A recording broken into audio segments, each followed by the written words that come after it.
Querido Jesus, lerei agora as páginas da tua vida, que elas me levem a te amar cada vez mais e que tuas palavras firam o meu coração e me levem a mudar de vida. O evangelho de hoje é o evangelho de São João, capítulo 5, versículos 17 a 30. Naquele tempo, Jesus respondeu aos judeus: Meu Pai trabalha sempre, portanto também eu trabalho. Então os judeus ainda mais procuravam matá-lo, porque, além de violar o sábado, chamava Deus o seu Pai, fazendo-se assim igual a Deus. Tomando a palavra, Jesus disse aos judeus: em verdade vos digo, o Filho não pode fazer nada por si mesmo. Ele faz apenas o que vê o Pai fazer. O que o Pai faz, o Filho o faz também. O Pai ama o Filho e lhe mostra tudo o que ele mesmo faz. E lhe mostrará obras maiores ainda, de modo que ficareis admirados.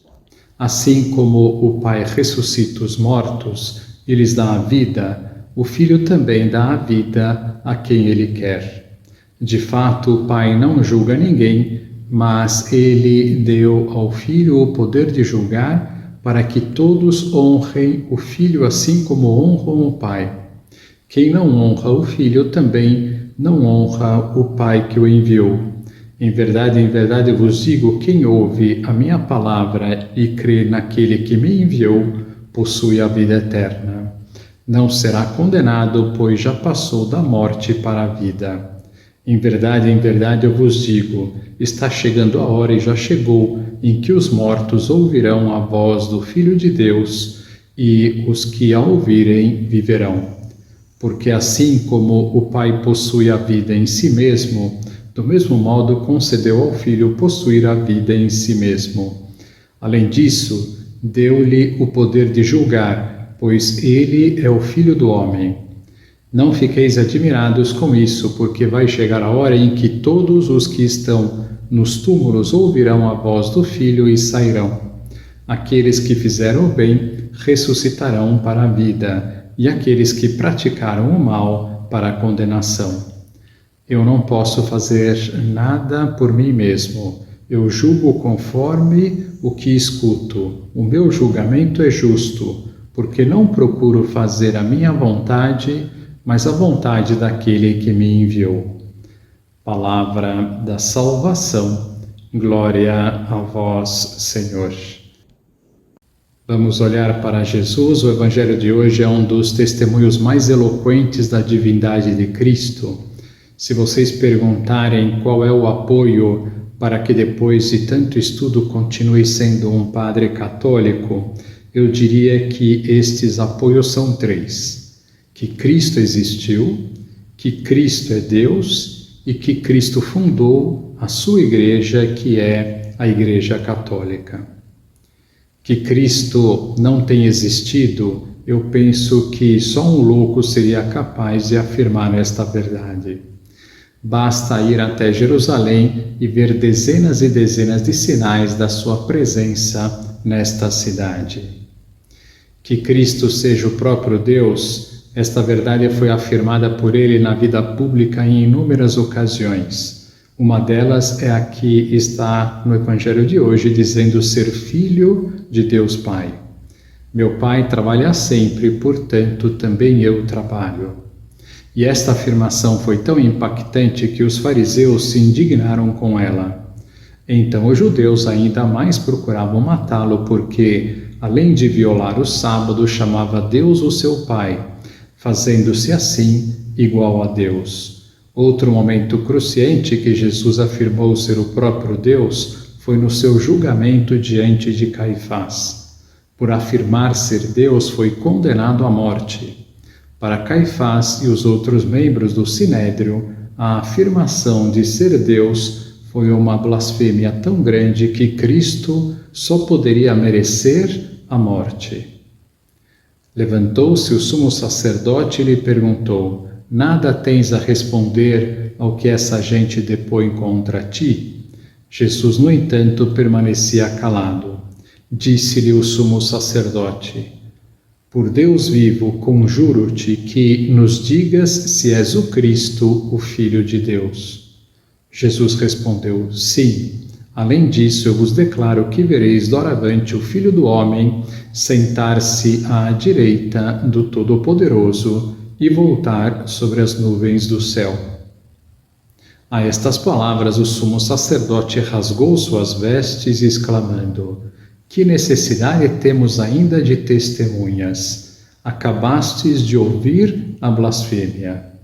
Qual o vosso parecer? Eles responderam: merece a morte. O terceiro apoio para a minha fé é que Cristo fundou a igreja, a sua igreja.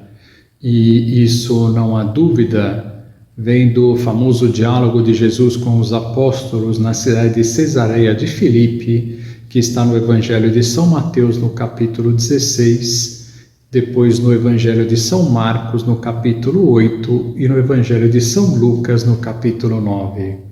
Depois de perguntar-lhes, no dizer dos homens, quem ele era, perguntou a eles quem ele era. E aí Simão Pedro tomou a palavra e disse: Tu és o Cristo, o Filho de Deus vivo. Jesus então lhe disse: Feliz és, Simão, filho de Jonas, porque não foi a carne nem o sangue que te revelou isto, mas meu Pai que está nos céus. E eu te declaro: tu és Pedro, e sobre esta pedra edificarei a minha igreja. As portas do inferno não prevalecerão contra ela. Eu te darei as chaves do reino dos céus. Tudo o que ligares na terra será ligado nos céus, e tudo o que desligares na terra será desligado nos céus. E esta igreja, Jesus a chamará de minha igreja. Tu és Pedro, e sobre esta pedra edificarei a minha igreja.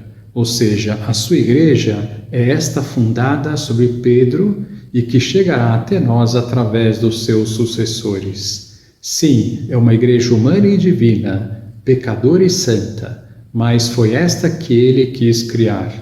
E para que ela não erre no que diz respeito à doutrina e à moral, Jesus disse: as portas do inferno não prevalecerão contra ela. Ou seja, nenhuma força humana, nem tampouco as forças demoníacas, poderão jamais destruí-la. E em outra ocasião, pois em verdade vos digo, passará o céu e a terra, antes que desapareça um só tio, um traço da lei. Nessas palavras, Jesus afirma que nenhum só tio ou traço da lei será alterado. E isso ocorrerá pela assistência do Espírito Santo. A igreja fundada por Cristo é uma igreja que tem uma parte humana e uma parte divina. A parte humana é formada pelo Papa, pelos bispos, pelos sacerdotes, diáconos e todos aqueles que seguem Jesus Cristo e seus ensinamentos. A parte divina é o Pai, o Filho e o Espírito Santo dando assistência à igreja para que ela não desvie nenhum tio da lei e chegue até nós intacta, pois senão não teríamos hoje acesso à verdade, ao caminho do céu. E Deus quer levar todos os seus filhos para o céu, sem que errem o caminho. E as outras igrejas, a protestante, ou evangélica, a muçulmana e outras, foram fundadas por pessoas humanas. Na verdade, só deveria existir uma única igreja, a fundada por Deus. Nestas outras, há verdades que são afirmadas que não foram ditas por Cristo, e há verdades que Cristo afirmou que não fazem parte destas igrejas. Por exemplo, a Eucaristia, onde o próprio Deus se faz presente no sacrário e onde recebemos Ele realmente como alimento. Isso só existe na Igreja Católica. Estes são os pilares da minha fé e espero que possa ajudar todos vocês a terem também estes pilares solidíssimos. Agora vos dou a bênção para este dia, a bênção de Deus Todo-Poderoso, Pai, Filho e Espírito Santo, esteja sempre convosco e permaneça para sempre. Amém.